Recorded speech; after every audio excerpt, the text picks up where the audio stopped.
대체로 차분했지만 사법개혁 얘기를 할 때는 단호했고 또 딸 얘기를 할 때는 울컥하기도 했습니다. 관심을 모았던 말들을 모아봤습니다. 한번 들어보시죠. 저는 그런 통상적 기준으로 금수저 맞습니다. 세상에서 저를 강남 좌파라 부르는 것도 맞습니다. 금수저면 항상 보수로 살아야 됩니까? 강남에 살면 항상 보수여야 합니까? 저는 그렇지 않다고 생각합니다. 제가 무슨 부귀 영화를 꿈꾸고 더 무슨 고관 대작 자리를 차지하려고 이 자리에 와 있다고 생각하지는 말아 주십시오. 게다가 지금같이 이렇게 만신창이가 되어 있는데 무슨 대권이겠습니까? 저희 아이와 비슷한 나이인 우리 김영균 씨는 산업재해로 비극을 맞이했습니다. 고 김영균 씨에 비하면 저희 아이가 얼마나 혜택받은 사람이겠습니까? 어떤 언론을 보다 보니까 문재인 정부에서 2차 전지 사업을 하고 있는데 민정수석이 그걸 알아가지고 여기에 영향을 줬을 것이다. 첫째, 저는 그 자체에 대해서 알지 못했습니다.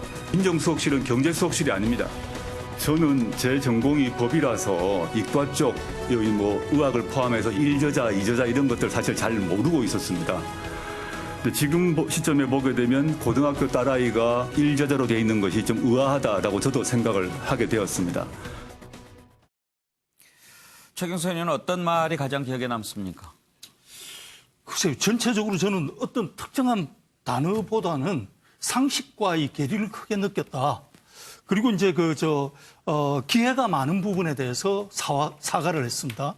그러니까 흑수저라는 단어를 쓰면서 우리 딸이 가졌던 그런 기회를 갖지 못했던 흑수저 청년에게 미안하다 이런 표현을 썼는데 저는 그 미안하다는 표현도 중요하지만 더 중요한 것이 뭐냐 하면은 그 조국 후보자의 딸이 그런 기회를 이용을 해가지고 장학금을 받고 논문 1저자로 갔을 때 누군가는 기회를 박탈당하는 거거든요. 받아야 될 장학금을 못 받았고 누군가는 제1저자로 이름을 올려가지고 학위 논문이라든가 혜택을 받아야 되는데 그걸 못 받았습니다. 예. 그렇게 본다면은 그 과정상의 불공정이 있었던 거고 반칙이 있었던 겁니다. 누군가의 혜택을 가져온 셈이 되니까 그 부분에 대한 사과도 같이 있었으면 좀 더 공감을 받을 수 있었을 텐데 기회에 대한 것만 얘기한 게 좀 아쉬웠습니다. 차지원 교수가 꼽는다면은요?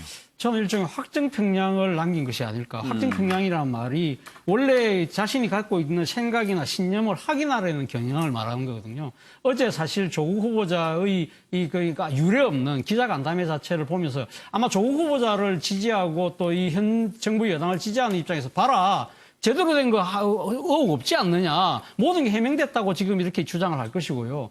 반면에 지금 조국 후보자에 대해서 상당히 좀 안 좋은 시각으로 바라보고 있던 그런 국민들 입장에서 보면 제대로 된 해명된 거 하나도 없네. 그리고 또 자유한국당의 지지자들 입장에서 보면 저런 식으로 일방적인 해명을 하는 것이 옳은 것일까? 이런 식으로 지금 사실 어떻게 보면 어제 조국 후보자의 기자간담회에 의해 우리 사회의 나름대로 대립과 갈등이 더 심화되고 있는 것이 아닐까. 예. 그런 측면 상당히 아쉽다는 겁니다. 바로 그런 측면 때문에라도 우리 오경 변호사께서 여러 번 말씀하셨지만 저는 재송부기간 6일 이내에 국회에서 정식적인 청문 절차를 통해서 조국 후보자와의 둘러싼 여러 가지 의혹들에 대해서 명쾌한 해명이 이루어졌으면 하는 바람입니다.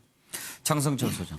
저는 여기서 아까 방송은 안 됐는데요. 본인이 어제 기자회견을 하면서 부의 불평등과 세습을 해결해보고 싶다라는 얘기를 했어요. 아니 본인이 부모로부터 많은 부를 물려받았고 자기가 가진 거를 갖고 딸에게 크나큰 특혜를 줬다라는 의혹을 받고 있는데 그런 분이 또 그 법무부 장관으로서 어떻게 부의 불평등과 세습을 해결할 수 있을지 저는 저 모습을 보고 저분이 이 법무부 장관이 아니라 더 다른 꿈을 꾸고 있는 것이 아니냐 그런 생각이 들었습니다. 어제 어쨌든 해명한 것들도 여러 의혹들이 아직 계속 남아있는데요. 우리 차재원 교수께서 말씀하셨듯이 꼭 인사청문회가 열려서 예. 제대로 된 해명과 답변을 들어봤으면 좋겠습니다. 일단 어제 기자간담회에서 다른 자리를 더 탐하는 일은 없을 거다 그렇게 얘기를 하기는 했지요. 들었습니다. 예. 네. 주철현 변호사는 어떤 말을 가장 기억에 남는 말로 꼽겠습니까? 글쎄 이제 앞에서도 말씀드렸습니다마는 본인이 여러 가지 가진 사람으로서 겸허하게 상실감을 느끼는 국민들이나 청년들이나 이런 분들에게 사죄하고 또 그런 것을 또 저희들이 본인이 또 하여튼간에 개선할 수 있는 만회할 수 있는 기회를 갖고 싶다 이렇게 말씀한 것이 가슴에 남았고요. 어제 보면서 우리나라 청문회 제도가 뭐 좋은 제도이긴 한데 그러나 좀 개선을 해서 정책과 능력 위주로 공개 검증하고 예. 도덕성이라든지 개인 문제는 좀 비공개제에 검증을 해서 보다 능력 있고 또 정책력이 뛰어난 분들이 좀 공직을 맡을 수 있게 이렇게 좀 개선했으면 좋겠다 이런 생각을 했습니다. 대통령도 그런 부분을 좀 지적을 했던 것 같은데 인재들이 많이 좀 청문회 때문에 꺼린다라고 하는데 부도덕한 것, 도덕성 문제 중요한 덕목 아닙니까? 근데 이제 어제 충분히 설명을 했다고 생각합니다만은 본인과 관련돼서 본인이 직접 연관된 부도덕성이 아직까지 확인이 안 되고 있습니다. 가족이나 그 주변 인물들 여러 가지 이제 의혹들이 제기되고 있지만은 본인의 입법이나 불법이 확인된 것이 없고 그 20여일 넘은 수많은 그 의혹 제기나 자료에도 보게 되면 결정적인 자료가 없습니다. 그래서 저희들이 이 정도 능력과 자질을 갖춘 분이면은 도덕적에 조금 약간 비난을 받는다고 하더라도 충분히 법무장관으로서 국민으로서 사법개혁을 완수할 책임자가 아닌가 이렇게 법조인으로서 생각을 해봅니다. 예, 선종 변호사. 저는 이게 가장 기억에 남는 게요. 어떤 이게 기자가 이렇게 물었어요. 조윤선, 우병우는 이게 그 직을 유지하면서 수사받는데 예. 무슨 낯으로 이게 유지하면서 받는 이렇게 비판했잖아요. 예. 이 질문을 하니까 조국 후보자가 뭐라 했냐면 나는 압수수색을 이게 당한 적이 없기 때문에 다르다 했잖아요. 근데 그러자마자 오늘 이게 7시간 뒤에 검찰이 부인 처의 그 경상북도의 영주 대학 연구실을 압수했거든요. 따라서 이게 저는 형식 논리로 본인 압수수색 안 당했지만 그렇게 본인 때문에 30여 곳 정도가 압수수색 당했고요. 그다음에 부인까지 압수수색 당했잖아요. 그럼 이게 무슨 낯으로 이게 직을 유지하면 조사를 받습니까? 따라서 저는 지금이라도 일반 이게 빨리 후보를 사퇴하고 성실하게 수사하는 거 이게 예. 검찰 개혁입니다. 이게. 예, 호경 변호사. 예, 어제 그 기자 간담회 과정에서 나왔던 말 중에서 이제 강남좌파 맞다. 그리고 금수저 맞는데 예.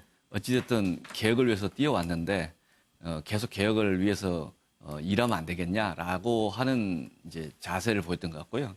그리고 이제 실제 이야기하는 것 중에서 우리가 그 양극화, 부의 편중에 대해서 직시하고 그래서 우리 사회적인 과제들이 나왔지 않습니까? 이게 상속세 문제나 아니면은 이제 교육 사다리를 어떻게 다시 한번 복원할 것인가, 입시제도 바꿀 것인가, 또는 이제 채용 고용의 문제를 균등하게 할 것인가 이런 것들이 다 나왔는데 이 부분에서 해결되지 못한 게 있고 그게 기성세도 책임이 있다라고 하는데 우리 저도 기성세대로서 책임이 있다고 봅니다. 우리 사회 전반적으로 2030 세대에 대한 어떤 식의 책임을 져야 된다고 생각하는데 예. 이 주제가 무겁게 바라봐야 된다고 하는 그 자세를 좀 이해했으면 하는 그런 생각이 듭니다. 예, 어제 기자 간담회 어떤 부분을 좀 주의 깊게 들었는지 그리고 어떤 부분을 좀 생각해 봐야 되는지 패널들의 의견을 들어봤고요.